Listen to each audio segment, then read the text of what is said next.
السلام عليكم ورحمة الله. بسم الله والحمد لله والصلاة والسلام على رسول الله. We will continue inshallah in the tip of the tongue, and we said that in the tip of the tongue we have 5 articulation points with 11 letters. We took the noon,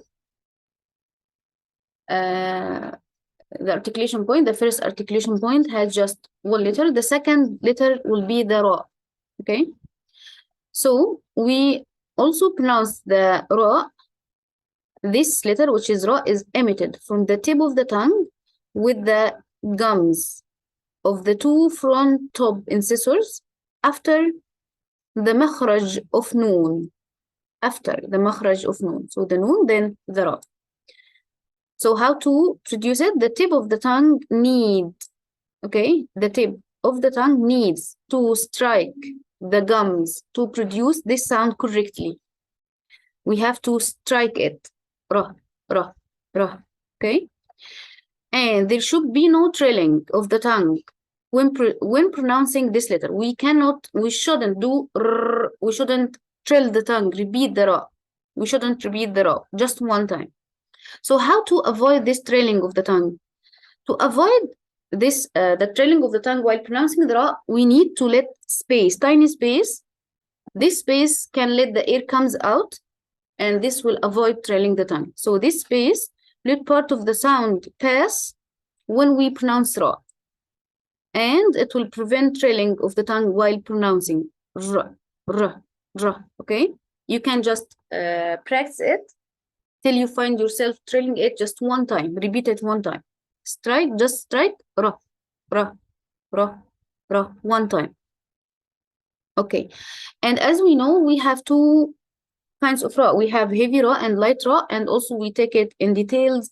We took it in details in the previous book. When the ra has fatha or dhamma, it will be heavy. When it has kasra, it will be light.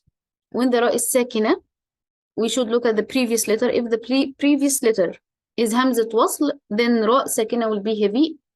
If the previous letter is alif or waw, ra will be heavy. If the previous letter is ya sakina, ra will be light. If the previous letter has fatha or dhamma, ra will be heavy. If it has sukun, ra will be if it has kasra, ra will be light. If the previous letter also is sakin, we should look at the previous letter. If it has fatha or dhamma, ra sakina will be heavy. If it has kasra, ra sakina will be light. These are the whole rules for ra. And you can return, inshallah, to the previous book to see the rules of the ra. So what are the differences between heavy ra and light ra? Also, it's in the back of the tongue. For the light ra, we are lowering down the back of the tongue. For the heavy ra, we are rising it up. So it's ri, avoid trailing, ri, ra, ra. And while pronouncing the heavy ra, don't make O shape with your lips, because this is very common mistake to say ra, ra. No, you can make it heavy without doing this O shape. Say ra, ra, ri, ri. You can smile while pronouncing ri, the light letter, ri. While pronouncing the heavy letter, you can just close your lips just tiny bit, but don't do the O shape. So it will be ra, ra, like this. So ra letter sometimes has tafkhim and sometimes has taqiq, as we said, according to its case. And these cases, yeah, they will explain it in this book, but we already, alhamdulillah, explained it.